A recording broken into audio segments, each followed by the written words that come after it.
Hello everybody, welcome to our YouTube channel. I'm Nimafar, and after a while I'm back with a new episode, a new grammar episode we can say. Cleft sentences, part 1. We're going to have I think 2 to 3 parts for this series, but let's begin with the first part. Who will comment what are cleft sentences, why cleft sentences, some examples, cleft sentences types, because we have different types, many types, and it clef one type it will cover that, and some parts related to it clef like that, who versus that, plural, singular, interrogative means questions, and negative we will talk about them. What are clef sentences? That's a very good question. A clef sentence is a complex sentence, complex sentence, different types of sentence, emphasizing an element by rearranging the typical word order of a simple sentence with the help of a dummy word. We will talk about them. So doing means if we do this, it allows for emphasis on a specific part of the sentence, which is the new part. We call it the new part. Why cleft sentences?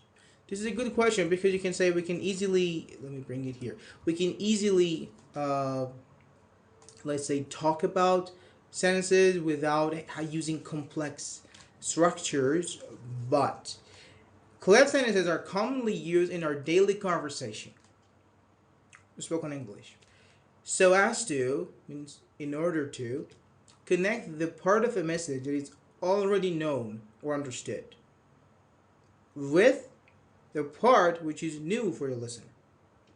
Again, so doing, if we do this, we can put emphasis, we can emphasize on the new part of a sentence, of the message, about which we are willing to attract attention. For example, let's forget all these explanations. It was Ryan who broke the window. So, let me bring it back here. So, you know Ryan. It's your son, for example. And for example, I don't know, you come back from your office and you see that the window has been broken. You don't know who broke it. And you know Ryan, right? So Ryan is the already known message. The part that you already know him. It's your son, I mean. Common sense. Who broke the window, you don't know. This is a new part. You're going to understand the person who broke it.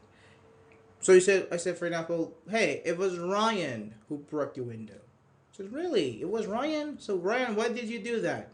So you get it. Or what she needs is time. You know her. You know that lady, for example. What she needs is time. It is our support that keeps the nation alive. It is in a parliament where you can find a politician. You know parliament, where it is, what it does, things like that. But you're looking for a politician. New message, parliament already knows. So it is in a parliament where you can find a politician and say, oh, thank you, I'll go there. For example. The types. There are different types actually. We will start with its cleft. Then we have all cleft, their cleft, WH cleft, mostly what, but other things too. If, because cleft, very similar to conditionals, but they're not conditional. We will talk about them. And inferential cleft. Types we have in cleft sentences, but let's begin and commence with it cleft.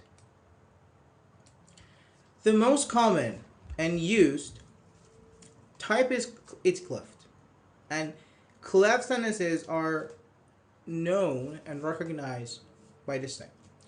It is the cleft clause where we can see the new information, the cleft clause. The other clause that follows it contains already understood information. For example, it is my brother who won the race, or it was my brother who won the race. So you know my brother, you're a friend of his, and someone won the race.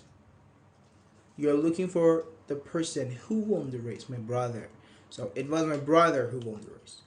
It is after midnight when I say it becomes quiet. It was his personality that impressed the interviewer the most. It was during the storm when the power went out, and it was his plans that impressed the nation. For example, the president, in for example, president plans. But this type is followed by a verb phrase, as you can see in these examples. We can use that. Generally speaking, the word that connects the it cleft to the clause that follows it. That, it's a connector here.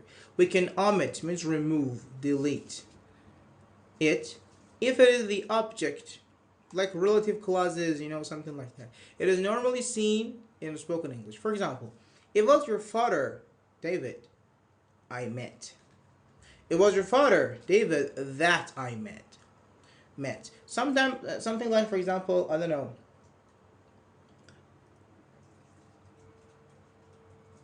For example, it was David whom I met yesterday. Something like that. I mean, very close to relative clauses. It was his wife, the murderer murdered. It was his wife that the murderer murdered. Something like that. Murdered means kill. To kill someone. Murderer, the killer. The person who killed another person is called murderer, and the action is called murdering. Murdered. But who versus that? When should we use who? When should we use that? When the focus is on the object, we use who instead of. Sorry, my bad. When the focus is on the subject, I think I said object. Subject, we use who instead of that. It was my father who bought me a car. It was Ryan who got fired last night. Our first example, it was Ryan who broke the window. It is David who helps me every day. When it's subject, we use who. When it's object, we use that or whom. Something like whom. For example, I don't know. It was Ali to whom I talked yesterday. Something like that. Plural or singular? This is a question that many students have been asking me.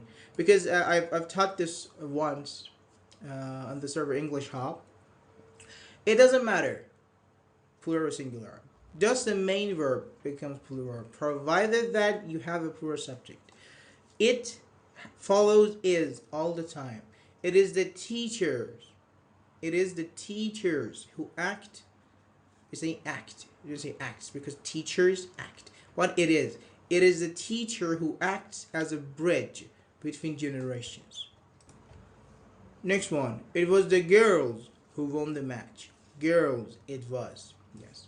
It was the manager who were being blamed for the poor behaviors. It was the managers who were being blamed for their poor behaviors, performances. So it was the managers. So we don't care, it doesn't matter. Just the main verb, who verbing, who won, who act. The subject verb agreement follows and applies on this part. Who act, teachers. It is the teacher who acts. It is the teachers who act. This part. Next one, very easy, interrogative. What, for example, was it the girls who won the match? I want to ask you a question. Was it the managers who were being blamed? So it is, it was, or was it? We replace actually these two together. Interrogative, it comes from interrogation. Interrogate, so it means like detectives, police officers ask some questions. Like, where were you last night? What did you do? So it means to ask questions. Question. And the last word, negative. I work, I don't work. It wasn't. It was the girl. It wasn't the girls who won the match, and it wasn't the managers. Wasn't the managers who were being blamed for their poor behaviors, performances, or whatever. So that would be everything about the first part. Thanks for watching, and make sure to subscribe. Also, I will put this PDF. I mean, this was a actual PowerPoint. I will export and save it as a PDF file and upload it on my website, www.englishwithnimafar.com, and you can download this for free. And of course, don't forget to wait for part 2. Thank you and have a good day.